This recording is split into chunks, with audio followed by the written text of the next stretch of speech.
ప్రభుత్వం రూపొందించిన నూతన ముసాయిదా చట్టాన్ని స్వాగతిస్తున్నామని, క్షేత్రస్థాయిలో చట్టాల అమలు పకడ్బందీగా జరగాల్సిన అవసరం ఉందని ఎమ్మెల్యేలు ధన్పాల్ సూర్యనారాయణ గుప్తా, రాకేష్ రెడ్డిలు అన్నారు. ఎలాంటి షరతులు లేకుండా 2 లక్షల రుణాలు మాఫీ చేయాలని రైతు ఐక్య కార్యాచరణ కమిటీ ఆధ్వర్యంలో మహాధర్నా నిర్వహించారు. బీజేపీ ఎమ్మెల్యేలు, బీఆర్ఎస్ వామపక్షాల నాయకులు హాజరై కాంగ్రెస్ ప్రభుత్వం పనితీరుపై తీవ్రంగా మండిపడ్డారు.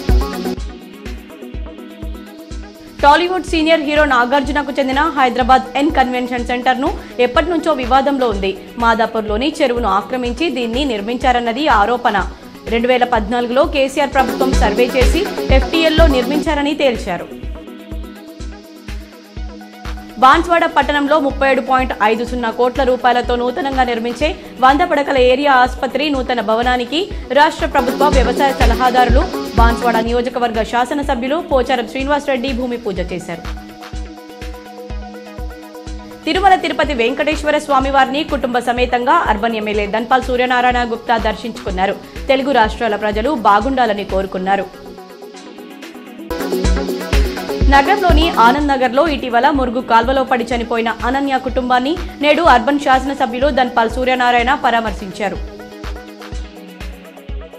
నిర్మల్ జిల్లా లోకేశ్వరం మండలంలోని కనకపూర్ గ్రామంలో రాత్రి వేళల్లో బర్త్డే పార్టీలు చేసుకుంటూ మద్యం తాగుతున్నారని, పాఠశాలను వైన్ షాప్ గా మారుస్తున్నారని ప్రధాన ఉపాధ్యాయులు గ్రామ ప్రజలకు తెలిపారు.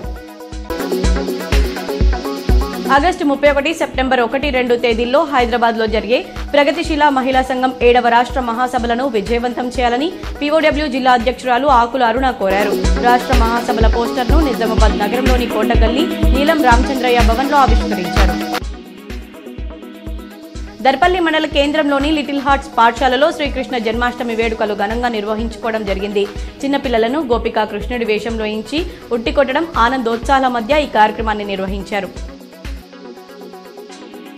బాల్కొండ మండలం కిసార్ నగర్లోని సెయింట్ ఎలిజబెత్ ఉన్నత పాఠశాలలో శనివారం శ్రీకృష్ణాష్టమి వేడుకలు ఘనంగా నిర్వహించారు. శ్రీకృష్ణుడు, గోపికల వేషధారణలతో చిన్నారి విద్యార్థిని విద్యార్థులు ఉట్టికొట్టే వేడుకల్లో పాల్గొన్నారు.